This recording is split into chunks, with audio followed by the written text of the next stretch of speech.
Hey y'all, it's me Alex. Welcome to episode 6 of the Alchemist Knits knitting podcast. Yes, I actually remembered to look at what episode I was on. I actually have a teeny tiny bit of foresight. If you're new here, hi, hello, my name is Alex. My pronouns are they, them. I live in rural Appalachia, Virginia with my partner and our menagerie of critters. I like knitting and makeup, spooky stuff, making things, and just kind of living my life.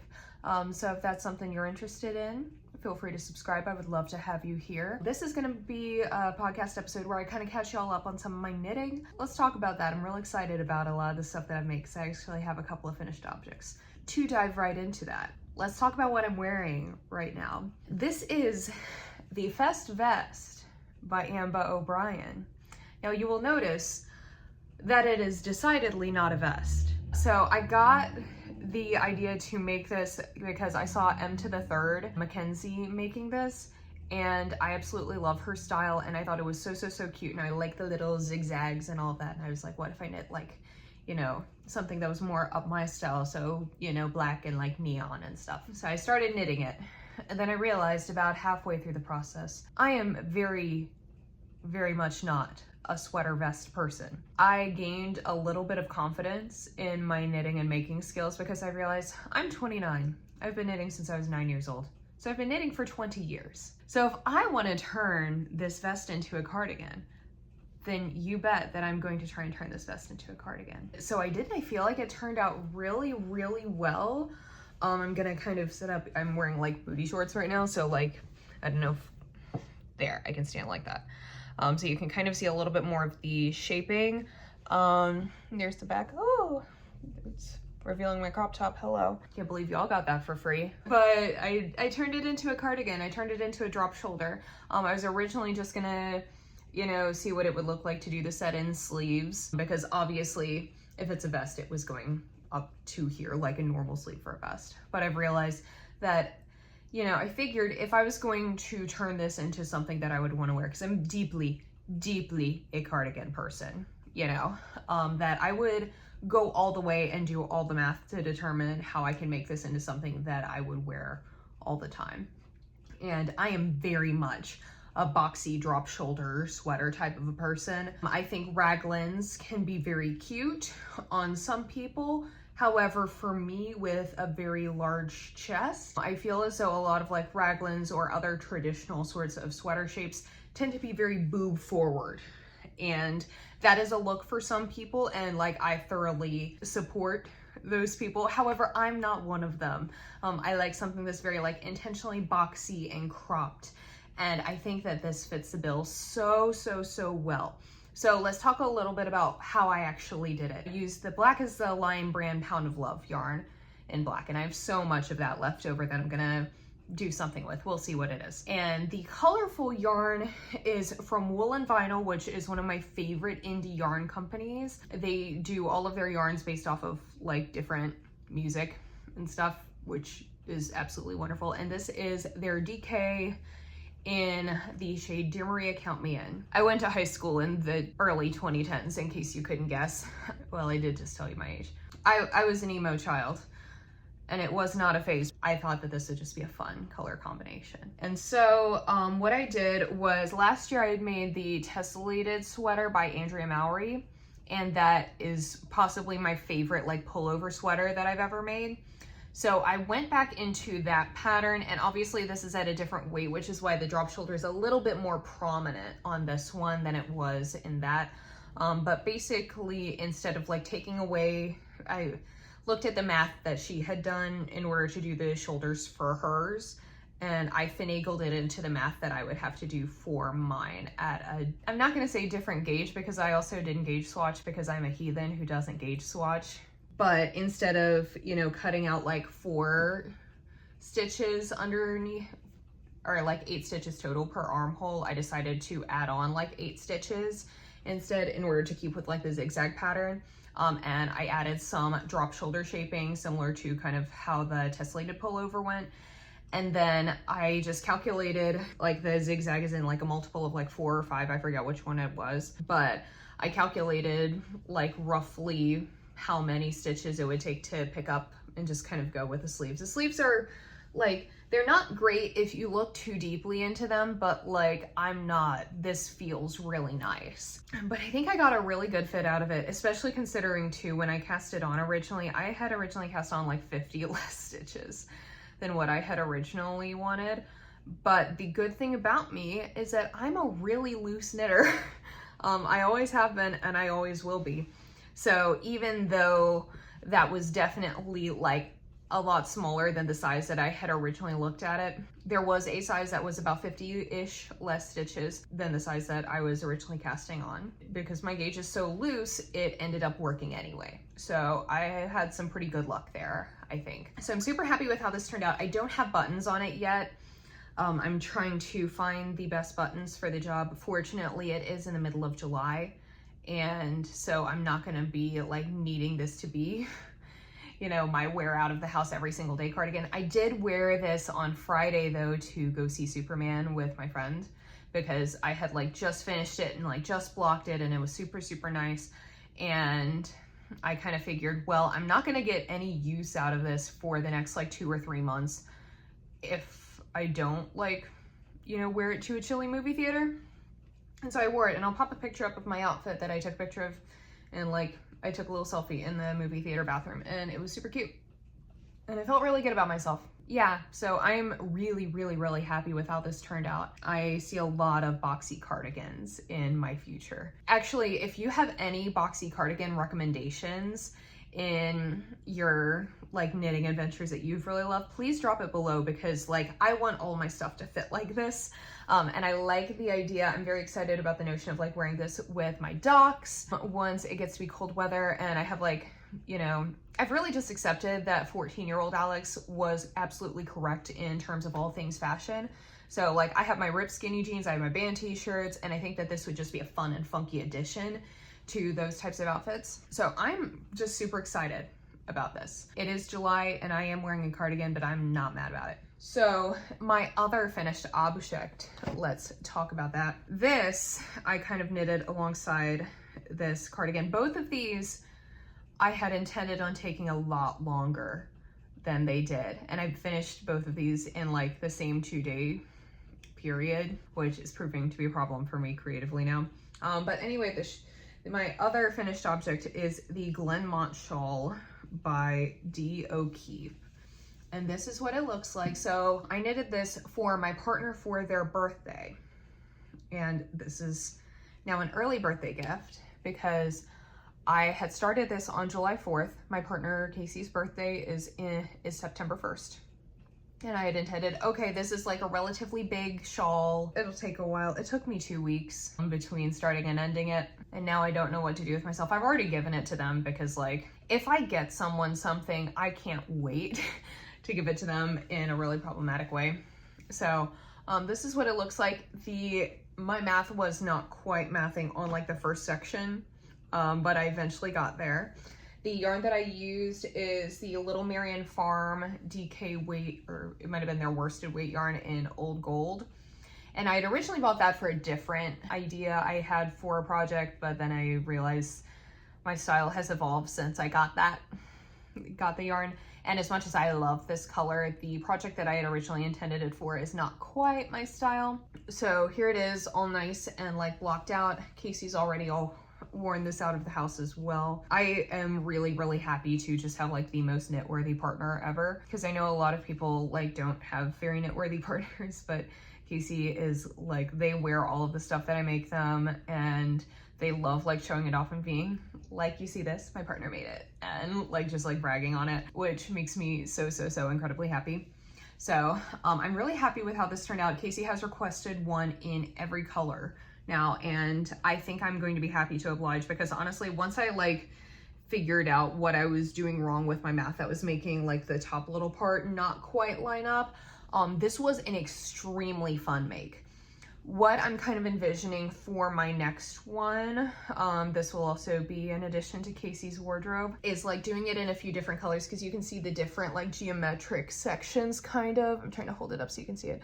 But like maybe, you know, do one section in like black and then the next one in like red and then brown, and you know, just kind of doing the different sections that way. I think that could be a really, really fun time as a way of potentially using up some scrap yarn, because mostly my project ideas right now are largely born around me trying to use up my scrap yarn, because when we moved last September, I realized how very much yarn that I owned and I don't like keeping that much around anymore. But yeah, that is my other finished object. Very, very happy with this. I did have to go through a little bit in order to get this to show y'all though, because they are very protective of it, and like even just like wearing it around the house and like cuddling on it and stuff. And so me being able to like get it to show y'all was a little bit of an endeavor. So it is very well loved. So my current only work in progress. So I was very much at a loss when I finished my cardigan and the shawl. So I kind of just, like, I have some ideas for things that I want to make, but all of those will require me buying yarn. And I'm very much on a budget at the moment, and I don't want to spend like sweater quantity money at the moment. So I want to use up some of my scrap yarn. Anyway, this means I'm currently knitting the June hat from Kilbourne Woolens, which, as you can see, I'm using the same yarn that I used to make this sweater. I have this much left of Dear Maria Count Me In, so I want to use it to its fullest because it's very pretty and fun yarn. And wouldn't it be fun, like, you know, during the winter, if I wore this sweater and like Casey wore this hat and like we went out and kind of matched a little bit? Wouldn't that be adorable? Or I could wear it and just be really well color coordinated. But this is such a fun little knit. It is so easy. It is a free pattern, because I also haven't wanted to like spend any money on new knitting patterns at this time. I think because I've been working on so many big projects, I've come to realize that like I like knitting sweaters a lot, but occasionally my ADHD brain needs a little instant gratification dopamine hit. So knitting a hat like this is extremely good for that. I also like it because this is currently very easy. We had our D&D session last night. It's interesting enough to keep me going, but it's easy enough where I can definitely concentrate on other things while I'm working on it. So it's super easy and fun. I really enjoy color work, so anything involving color work is really fun for me, and I think that's going to be a great way for me to use up some of my scrap yarn too, is just by doing a lot of color work projects. So that is my only whip at the moment. I anticipate it being done within the next couple of days, but that's what I'm working on. Let's talk about some of the ideas and inspiration that I've had. So for this next part, if you work with me, stop watching this. I also don't know why you're watching my knitting podcast, but anyway, stop here because there's a secret thing going on. So one of the folks that I work with, him and his wife are having a baby that's due in September. And I really love when my friends have babies. I'm not someone who wants kids, but I love being like, I like other people having kids and them being around. And I also love knitting for babies. I've knitted for other friends who have had children. And so I want to knit a little baby sweater for my friend from work. And when I found out that his wife was pregnant, I was like, okay, we were going to Joann's anyway. And I was like, I'm gonna get some baby yarn because it was selling out, obviously, because Joann's doesn't exist anymore. And I grabbed this just because even if I didn't use it for like this baby or whatever, I just thought it was a pretty color. It's Dusty Green, the baby soft yarn from Lion brand. And so it's dusty green, and I really like this color. And part of me gift knitting a lot is because I have a very specific style for what I like, and when I can gift knit for others, for babies, for friends, for whatever, I feel like I get to explore different colors and different techniques than what I would personally knit for myself, because I think that this is such a pretty green color, but obviously this is not an Alex color. Even if it was a color that I liked that I would personally wear, it's not a color that I think would be particularly complimentary to my coloring or anything like that, but I think it's such a pretty color. And I finally found a pattern this week that is free that I really want to make with it, that will make such a cute little baby knit. And it is the Growing Garden Cardigan from Pearl Soho. It was from Sandy Rosner for Pearl Soho, and I thought it was so cute. I also got a pink yarn in this same line to go with this, but I just can't find it at the moment. But this little cardigan has teeny little baby like blooms on it of just like a little bit of color work. And wouldn't it be cute to have this as like the grass and have some little pink like flowers-ish, kind of peeking through like a little meadow. I think that would be absolutely adorable. So that is what I'm intending to knit with this one. So once I get through this hat, I'm going to cast that onto my needles because I try to knit rather monogamously. It is better for my brain and helps me like have fewer objects that I just never finish. My literal only acquisition that I've had recently, but baby knits, fun. Now, for myself and for something that I think is gonna be a good stash buster for me, I really want to knit myself some bandanas to pull my hair back. So I work in a kitchen and I have struggled to like figure out a way to like put my hair back because my hair's not like long, but it still like is annoying. And I've tried like the hat method, but unfortunately I have a big forehead and I'm pretty freaking confident in most other aspects of how I look, but I'm not a fan of showing my forehead. Thought, you know, there's a big trend. I've seen a lot of people knitting some cute little bandanas. And wouldn't it be fun if I were to knit some from like some of the yarns that I already own, that I've already knit things out of it that I love it. So it would all be in colors that I like already. So, you know, some purples, some like lime green, some orange, some like spooky Halloween. And like, I can just kind of like tuck my hair back into it like that. And that way it won't like, you know, do one of those numbers. That was a really vulnerable moment for me. Everyone clap. This is a brave space, you guys. But I think that'll be super cute. If you have a pattern for a bandana that you've like really, really loved, please let me know in the comments because I have a couple saved that I think are like cute-ish, but I always like getting other people's recommendations because I feel like, you know, if you like it, then like you've tested it, you know, and there's a reason that you're recommending it. So bandanas are going to be a thing that I shall be getting into. I would go full beanie at work, but it's been too freaking hot here for that, so I'm not going to. Then let's talk about Andrea Mowry's Rhinebeck sweater. I really love her designs a lot. As I talked about, I knitted the tessellated pullover last year, and it's possibly my favorite sweater that I've ever made. I wear that sweater to the point where my older niece, who's 10 now, whenever I wear it, she's like, really, you're wearing that again? And I'm like, and I told her like, it took me 6 months to make it. If something takes you 6 months to make, you're going to wear it at every opportunity that you can. And I cannot wait for it to be fall again, just so I can whip that sweater out again. Yeah, she's one of my favorite designers. I like the way that a lot of her stuff looks. I feel like her color work is very adaptable to a lot of different styles and aesthetics, which I think is really fun. And I really like her Rhinebeck sweater this year, the Ooey Gooey sweater. I know that name is like controversial, which like, I don't understand why. I feel like it's the same thing of like, you know, back in like 2011 when everyone was like, ew, the word moist sucks. I feel like the controversy around Ooey Gooey as a sweater name is like from that exact same group of people. And it's like, okay, that's fine. The sweater though, it's cute. I like the funky, like goopy 70s motif there. I like all of the different versions that I've seen. I saw the spin cycle version that is like a cardigan that I think is so, so, so fun. For me personally, I'm thinking that like, you know, when I do have sweater quantity money, I'm definitely going to go like a bit more of like a horror slimy motif. I want like the background to be in black, obviously, because that's how I like to dress.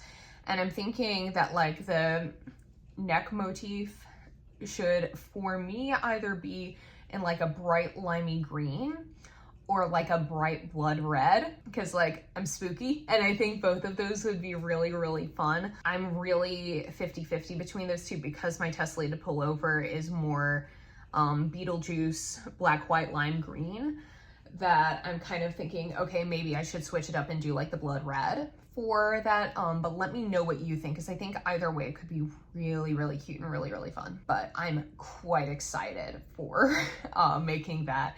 I know that it's gonna be a good time. I know that it's not like a drop shoulder like I normally like, but sometimes I am willing to break out of the traditional things that I like for like a color work that I personally really enjoy, especially when it's something like this that I feel like I could make very like dark and spooky and slashery and all of that.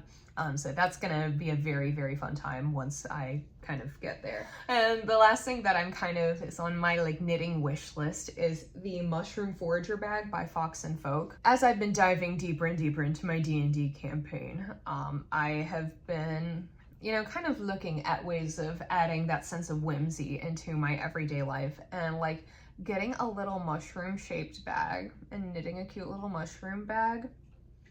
That would just, I think that would just add so much into my life. I don't have anything further to say about it. Just cute little mushroom bag. Like, life hard, yes, but consider cute little mushroom bag. Cute little mushroom bag. And also I think I need smaller projects that aren't just like beanies, because one person can only wear so many beanies. I have one head and my partner has one head, but together that's two heads, and I have many, many more than two beanies that I desire to make. And I don't like sock knitting. Actually, tangent time. I would like to become a sock knitter. I'm heavily considering becoming a sock knitter, even though all of my previous experiences knitting socks have been rather unpleasant. No, I have not tried Magic Loop. Yes, I will. If you are someone who was previously not a sock knitter and you have become a sock knitter, what are the things that have helped you? Because last winter was my first Appalachian winter, and it was quite beautiful, but it was so very cold. And I was so happy to finally really get some good use out of all my hand knit sweaters that I made while I was in Baltimore, because Baltimore gets cold, but not as cold as Appalachia. And I feel like I can really, you know, justify all of the sweaters that I own, which is wonderful. However, my feet, so freezing. There is this article from like The Onion or some sort of satire site that I always share on my Facebook every year, because usually at least one friend of mine shares it with me every year. That the headline is like, local punk forgets that Doc Martens do not count as winter boots. And that is literally me every single year. And my feet get so cold. And yes, I will eventually buy like real snow boots and whatever, but in the meantime, I probably should have something to keep, like, my top half is so very warm during the winter, my lower half less so. So if you have any sock patterns, any tips and tricks for me to get to enjoy sock knitting, because I don't want like thick socks like with a DK or a worsted weight, which I think is primarily my problem, is that I don't want to, it's less the circumference and more like the size of the needle that would get me at the gauge that I personally enjoy for socks. But if anyone has recommendations for how to enjoy sock knitting a little bit more, they would be massively appreciated. So that was my tangent about perhaps becoming a sock knitter one day in the future soonish, so I don't freeze to death during the Appalachian winter. Thank you for listening. Thank you for coming to my TED Talk. So before we hop off, I want to shout out a few knitting podcasts that I have been listening to while I've been doing my own knitting. First one, I'm going to start with Allie Makes Everything, mostly because I watched her like podcasts that you need to know shout out recently, and I got so many wonderful recommendations from there that I've been kind of going through.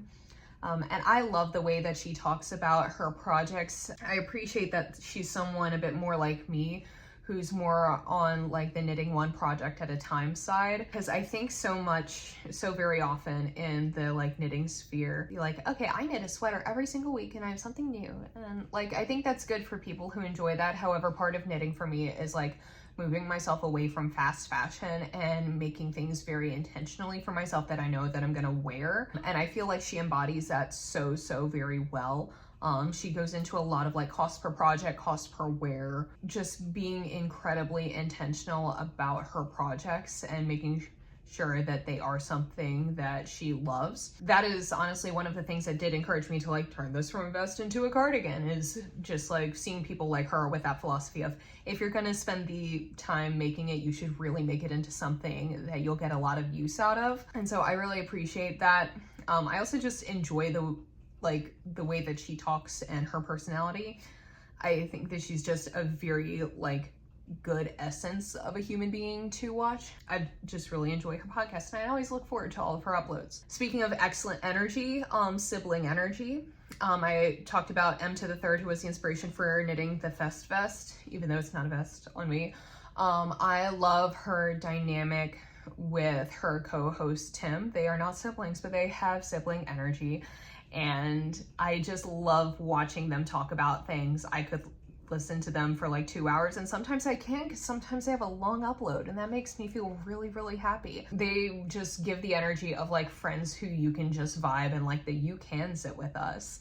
And it's just a delightfully, like, they're just delightful human beings, and I enjoy them so very much. Also, Charm City Ewenicorns, speaking of something I can listen to for a long time, I love those two ladies. So I actually met them at Frederick Fiberfest a couple years ago when I had dropped by the Black Pearl Magic booth, and they were some of the kindest people I've ever like encountered. We talked for so long while I was just like buying stitch markers, and they were just such fun people. If you like funky, bright pink energy, that is very, very them. Obviously, I'm a little bit more on the spooky side, but I love a bright color, and I don't know if anyone else feels this way, but I feel like there's an alliance, you know, between like the spooky goth emo people and like the bright, colorful alt people.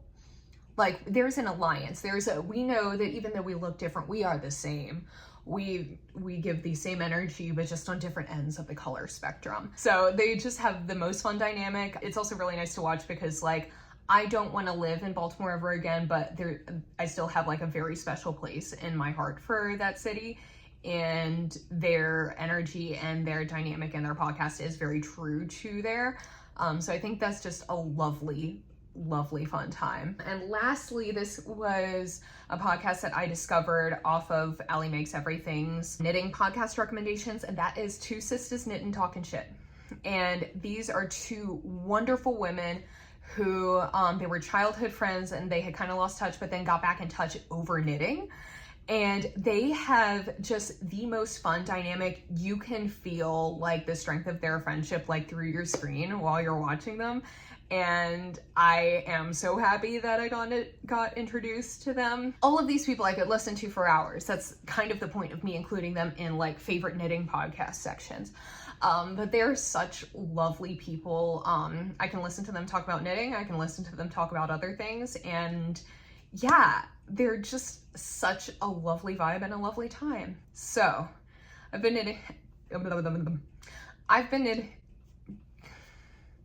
I've been talking for over a half hour now, and I would like to not. So this is the end. Okay, thank you so much for watching. I'm sorry for the lack of upload last week, by the way. Like, my schedule was just weird and filming was just not a thing that happened. But I'm back. I'm doing more now. Okay, thank you so much for watching. Give this video a thumbs up if you liked it, and subscribe if you want to see more videos from me. And I'll see y'all in my next one. I hope y'all have a wonderful day. Bye!